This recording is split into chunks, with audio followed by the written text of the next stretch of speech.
Tudo bem? Bora lá para mais uma videoaula de geografia.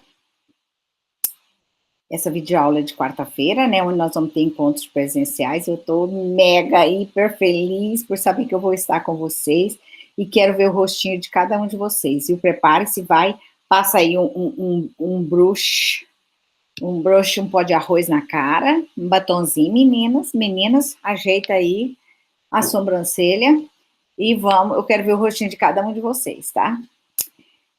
Bora lá compartilhar a tela para a gente seguir adiante com esse conteúdo. Fácil.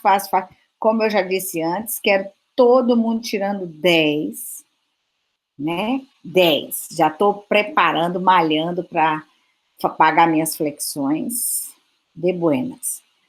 Ok, vamos aqui, geografia, o material que vocês têm aí disponibilizado. Ontem nós falamos, na aula de ontem, nós falamos, né, sobre o conceito, sobre o sistema, né, intensivo, extensivo, e aí a gente falou também das classificações, né?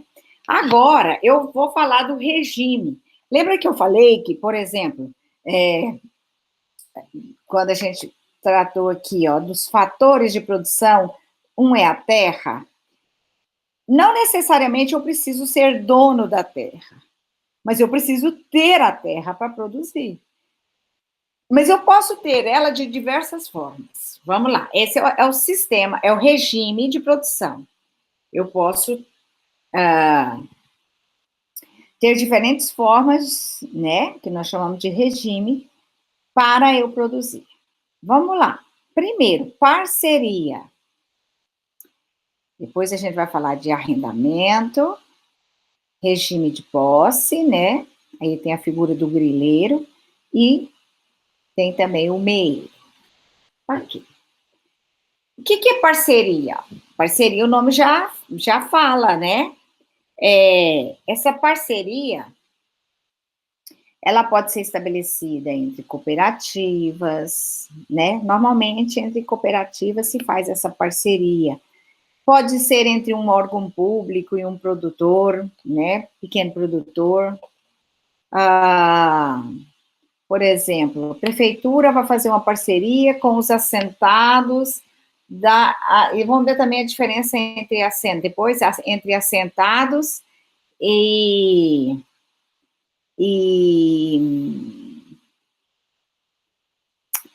como que é, gente? Sumiu aqui quando ainda não recebeu o título. Depois eu lembro. Tá? Mas, por exemplo, imagine que a prefeitura aqui de Campo Verde vai fazer uma parceria com os produtores lá do 14 de agosto, ou lá do Santo Antônio da Fartura, como um incentivo à agricultura familiar. É uma parceria, tá? O arrendamento, o que é arrendar a terra? Arrendar é uma forma de alugar. Por exemplo, eu tenho a terra. Mas eu cansei, não quero mais produzir, levei prejuízo ano passado, não quero mais produzir, eu vou arrendar minha terra. E cansei, não quero mais essa vida, quero viajar pelo mundo. Vou arrendar a minha terra, ou seja, eu vou alugar, eu tenho a terra, mas não tenho interesse em produzir nela. Então, eu posso arrendar. Senhora, qual a diferença do arrendamento com o MEI? É muito parecida. A diferença está na forma, no acordo de pagamento. Por exemplo, esse arrendamento aqui eu vou alugar, eu vou estabelecer um valor. Pode ser em dinheiro, pode ser em produção, não tem problema. Mas eu vou determinar um valor X, ó. Vou te arrendar por um ano aí, mas eu quero tanto. Mas eu não tenho dinheiro para pagar. Não, tudo bem, eu quero tantas sacas de soja. Você vai plantar soja? Ok, arrendou, alugou. O valor é aquele ali combinado. O meeiro lembra o quê? Metade. 50% para um, 50% para o outro. O que é isso? Olha só, eu tenho a terra, mas eu dei uma quebradinha aí, eu não tenho condições de adquirir os insumos, sementes, insumos, eu não tenho. Mas tem um cara que chegou de São Paulo aqui, quer produzir, aí eu vou fazer um regime de meeiro com ele. Ou seja, eu entro com a terra, ele entra com os insumos. O total que produzi, metade é dele, metade é minha. Isso é meeiro. O meeiro, então, é quando a pessoa... senhora, mas a senhora alugou também. Só que aqui está a diferença. Eu aluguei, né? Acabei, é uma certa forma de aluguel? Porque, né, eu cedi a minha terra, não vou usar. A diferença é que aqui no meeiro, imagina, por exemplo, então, eu entrei com a terra, o fulano lá entrou com a produção, plantou, só que foi um ano que não choveu, não choveu. E não deu nada, não aproveitou nada. Eu vou ter lucro? Não. Vou receber alguma coisa? Não, por quê? Porque a forma de pagamento que eu acertei, o regime de produção, foi que do total da produção, metade seria minha, metade seria do cara lá que plantou. Só que não teve produção. Teve um imprevisto aí, não teve produção. Então, o que o cara vai me pagar? Nada. Por quê? Porque não tem nada para dividir. Diferente da parceria, do arrendamento aqui, ó. O arrendamento, o cara, eu aluguei a minha terra e combinamos um valor para ele me pagar. Ah, mas e ela teve a mesma seca, não choveu, não produziu nada. Meu Deus, esqueci de marcar a hora. Tá. Então, meu Deus, e agora? Agora é problema dele. Ele não teve nada, não produziu nada. Problema dele, ele tem que me pagar de qualquer forma. O arrendatário, aquela pessoa que arrenda a terra, né,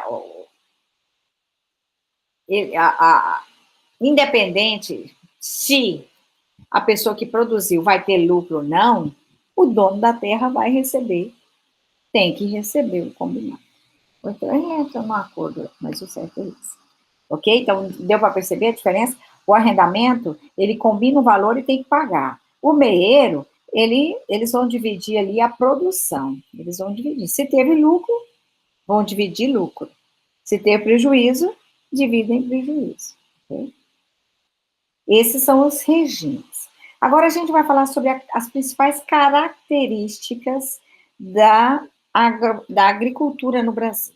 Ó, isso aqui são características de países como o Brasil, como o México, como a Argentina, como a África do Sul. São os países subdesenvolvidos, isso aqui, tá? Não apresenta áreas que impedem a prática. O Brasil, agora aqui, isso aqui, o Brasil está na vantagem. Por exemplo, aqui no Brasil, isso é um ponto que favorece a agricultura brasileira. Por exemplo, nós não temos aqui deserto, né, para não plantar nada. Nós não temos aqui cadeia de montanha, que também não dá para plantar, nem cadeia de montanha. Nós não temos aqui no Brasil um clima rigoroso que congela tudo, e eu posso perder a minha safra. Nós não temos aqui no Brasil tornados, furacões, que poderiam ser fatores de fazer com que eu perdesse toda a minha produção. Entendeu? Então, esse é um ponto positivo, extremamente positivo para a agricultura brasileira. Né? Nós aqui não apresenta área que impede a prática da agricultura. Mas que nós temos aqui a floresta amazônica, né, que é protegida, e ali não dá para plantar. Mas as áreas que está aí, o Brasil hoje não precisava desmatar mais nenhuma árvore para ele ser o maior produtor agrícola do mundo. Né? Ele tem uma pequena parte da área total, olha só, pequena parte da área total é ocupada. Ou seja, nós estamos ali ranqueando as maiores produções aí, sendo que a gente não usa nem a metade do que poderia usar. Você já pensou se usasse tudo? Nós éramos o maior produtor de tudo no mundo, praticamente. Só que de produtos tropicais, nós seríamos o maior produtor de tudo, né? Os solos mais férteis, as máquinas mais modernas e outras tecnologias são para os produtos tipo exportação. Ou seja, é para agricultura moderna, né? Aquela agricultura comercial. Os melhores solos, as maiores tecnologias, né? As maiores quantidades de tecnologias envolvidas dentro do processo de produção são utilizadas nas fazendas que utilizam a produção moderna visando produtos tipo exportação. O mercado interno fica em segundo plano. Por isso que na balança comercial, que tem segurado, que tem, né, ainda ajudado muito o PIB do Brasil, e aí é o Mato Grosso, né, é a agricultura. Por quê? Porque é um produto que tem exportado. Então, o mercado interno, a gente vê isso pela seleção, né, produtos selecionados para exportação. Você vê aí as melhores frutas, aquelas que não tem uma manchinha, sabe, ela tem que ser perfeita, essa é exportada. Aí olhou lá, viu que tem uma amassadinha, uma corzinha diferente. Não, essa não pode ir. Para fora é selecionado, o mercado interno é segundo plano. Pequena participação do setor no PIB. Por quê? Porque o produto, por exemplo, o PIB, o que soma mesmo no PIB é o produto industrializado. Por quê? Porque nesse produto está agregado valor. Vocês sabem disso, né? Matéria-prima é barata, produto industrializado é caro. Por isso que o valor não é tão, mas é o que tem, veja bem, ele não é tão significativo se comparado à indústria, o produto industrializado, manufaturado, porém é o que tem segurado a barra para a nossa balança ficar equilibrada. É o maior exportador mundial de soja e de carne bovina do mundo. Ele não é o maior produtor de carne bovina do mundo, tá? E aí a gente perde para a Índia, né? Porque ali a vaca é um deus, então eles têm um rebanho maior que o nosso. Mas nós somos o maior exportador de carne bovina do planeta. E de soja também. Nós temos o maior rebanho bovino comercial do mundo, comercial.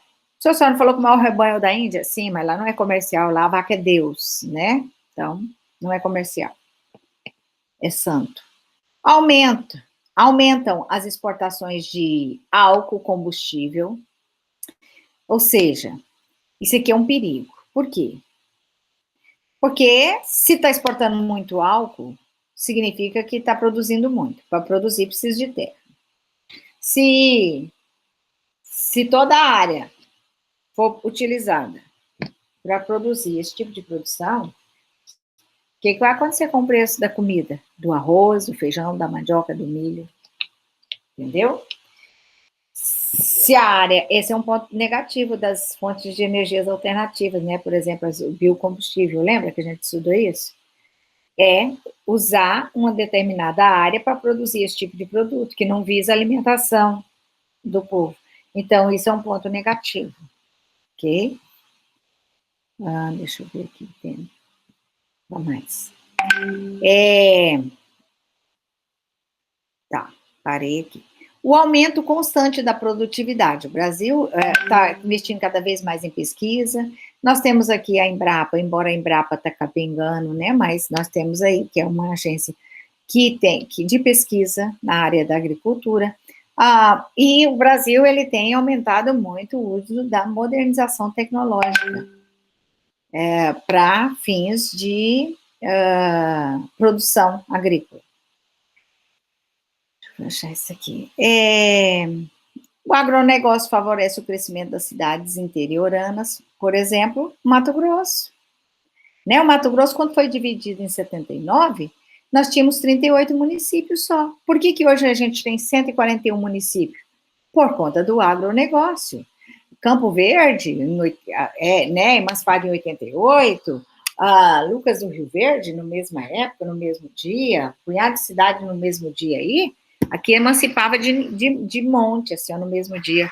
Por quê? Porque os sulistas vieram para cá para produzir aqui, porque aqui era uma fronteira agrícola. O que é uma fronteira agrícola? Fronteira agrícola é uma região onde oferece uma vasta quantidade de terra a preços bem baixos, tá? Porque ela não está preparada, ela não está pronta, eu preciso derrubar, preciso formar a área, né? Por isso é mais barata. E o país é o quarto maior produtor mundial de transgênicos, né? Em área plantada, levando em consideração a área plantada. E o quinto em valor de mercado. Ok. Essas são características da nossa produção agrícola. As estruturas rurais, olha só. Nós vamos pegar como que são organizada a estrutura rural aqui no Brasil. Essa estrutura, é por isso que a gente fala que aqui o Brasil, gente, nós somos o país da má distribuição. Má distribuição de terra, má distribuição de renda, má distribuição populacional. E essa má distribuição, ela vem desde do Brasil Colônia. Brasil Colônia, nós tínhamos aqui, ó, o sistema, pelo sistema de Seis Marias, né, lembra? Foi dividido, a coroa portuguesa repartiu o Brasil e deu ele, embora o Brasil não era esse tamanho, ele era 40% que ele é hoje, né? Mas dividiu lá, né, as chamadas capitanias hereditárias. Lembram disso em história? Nós tínhamos, acho que, 13, né, capitanias, dessas, não lembro, por aí. Dessas duas só vingaram, que foi a capitania de Pernambuco e a capitania de São Paulo, uma no Nordeste, uma no Sudeste. Isso aí começa a mudar a partir... Gente, por incrível que pareça, eu conversei com o Cleitinho outro dia, e Cleiton é advogado, né? Ele falou, Johnny, você sabia que a lei de terra de 1850, eu falei, eu sei que ela é de 1850, ela está em vigor até hoje. Então, essa lei de terra, o que ela dizia? É porque até então, gente, a terra só era adquirida aqui no Brasil como doação, digamos assim. A coroa doava, né? Não doou lá as capitanias hereditárias?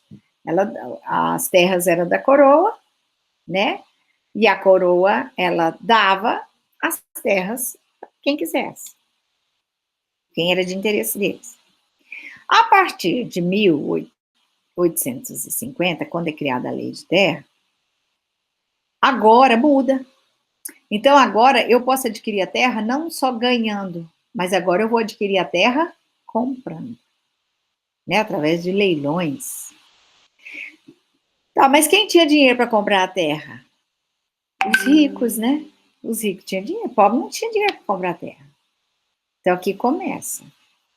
Né? Começa aqui, né? Na divisão lá nas capitanias, depois...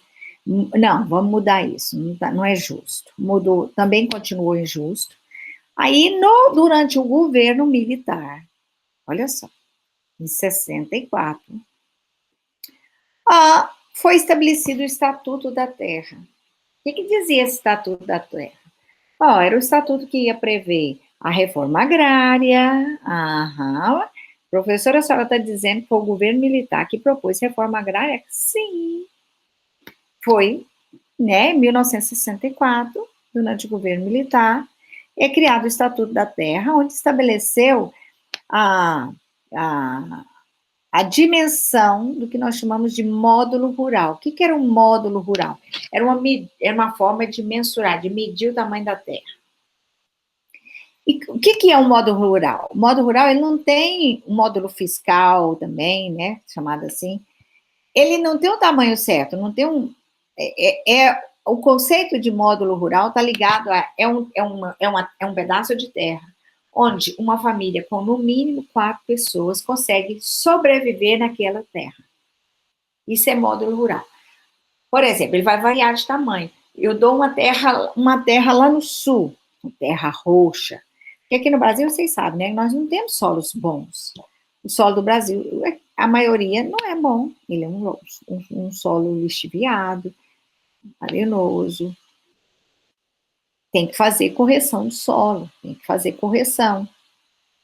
Os únicos solos bons que nós temos aqui, só temos 2 solos bons, que é o terra roxa, no sul do Brasil, e o solo de massapê, no Nordeste, só. O resto tem que fazer correção. Então, por exemplo, eu dou uma terra, um módulo rural lá no sul do Brasil, na terra roxa, com 10 hectares, uma família de 4 pessoas consegue sobreviver, porque a terra é boa, não precisa gastar para terra que se planta dá abençoada. Já aqui em Campo Verde, dá lá uma pirambeira. Aqui, o módulo rural aqui é 25 hectares. Nossa, professor, mas então lá é 10, aqui é 25, hein? É porque aqui precisa pelo menos 25 hectares para uma família com até 4 pessoas sobreviver nela. Ela não é tão boa. Então, ela tem que ser maior, tá? Então, ele é fixado para cada região, dependendo do tipo de terra, né? O Estatuto da Terra, a partir do momento que ele cria e conceitua módulo rural, ele daí vai ter outros conceitos. Por exemplo, minifúndio. O que é um minifúndio? É toda a área até um módulo rural. Professora, então a senhora disse que aqui em Campo Verde, um módulo é 25 hectares, certo? E o meu pai comprou uma chacrinha ali de 10 hectares. É um minifúndio. Por quê? Porque ele é menor do que um módulo, tá? Então, é um módulo, 10 hectares é um minifúndio. Então, é toda a área com menos de um módulo rural. O que é uma empresa rural? A empresa rural é aquela que vai de 1 a 600 módulos, porque abaixo de 1 é minifúndio. A empresa, professora, a empresa não seria... Qual a diferença entre, por exemplo, a senhora está colocando aí que uma empresa rural e um latifúndio por exploração é tudo o tamanho só, ó, de 1 a 600 módulos rurais, latifúndio por exploração, de 1 a 600 módulos rurais. Professora, é tudo o mesmo tamanho, como é que eu vou saber diferenciar o que é uma empresa rural, o que é um latifúndio? A forma como ela é utilizada. Por exemplo, a empresa rural, ela é produtiva, ela explora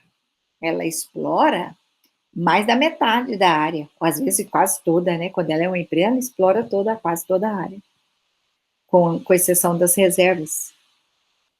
Então, ela é produtiva. Já o latifúndio por exploração, ele é improdutivo, ou seja, ele é inexplorado. Pessoa, né? 2 cornos se juntam lá em Goiás, formam uma dupla sertaneja, fica famoso, e a primeira coisa é comprar uma terra no Mato Grosso. Ele compra essa terra aqui por vaidade, aí bota lá 6 cabecinhas de gado e não utiliza, não utiliza.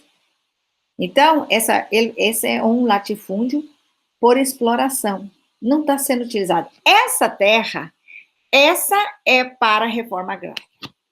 Essa terra que tem um dono que não usa ela. Aquelas terras do próprio governo, que o governo nós chamamos de terras subaproveitadas, né? Devolutas. Essas terras, já que não são usadas, a terra ela tem uma função social. Qual é? Produzir. Se ela não está produzindo, então bora levar ela para a reforma agrária. Essa sim é visando a reforma agrária. Professor, e qual a diferença do latifúndio por exploração e por dimensão? O dimensão, ele é maior ainda. O latifúndio por dimensão é aquele com mais de 600 módulos rurais.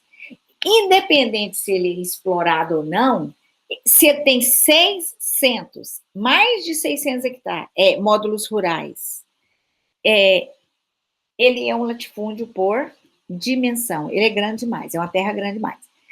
Se ela está sendo utilizada, ok, está gerando riqueza para o país. Se ela não é, se o latifúndio por dimensão não for utilizado, aí sim essa terra tem que ser levada para a reforma agrária também, porque ela tem que executar a função dela, que é produzir. Ok? Beleza, pessoal. Paramos por aqui. Na próxima aula, a gente vai falar sobre essa nova lei agrária, né? Embora a lei de terras está em vigor até hoje.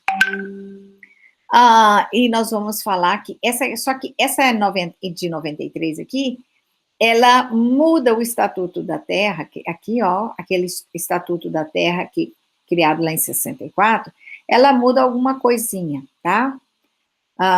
principalmente esses conceitos de latifúndios e minifúndios, tá bom? A gente para por aqui, paramos na página 27 e continuamos na nossa próxima aula, ok? Grande abraço, deixa eu voltar aqui e eu estou ansiosa para estar com vocês ao vivo, tá bom? Para ver o rostinho de vocês. Lembrando que eu quero ver o rostinho de vocês, tá? Um grande abraço, pessoal. Fiquem com Deus. E qualquer dúvida, anote. Tiramos as dúvidas na aula, ok? Bye, bye.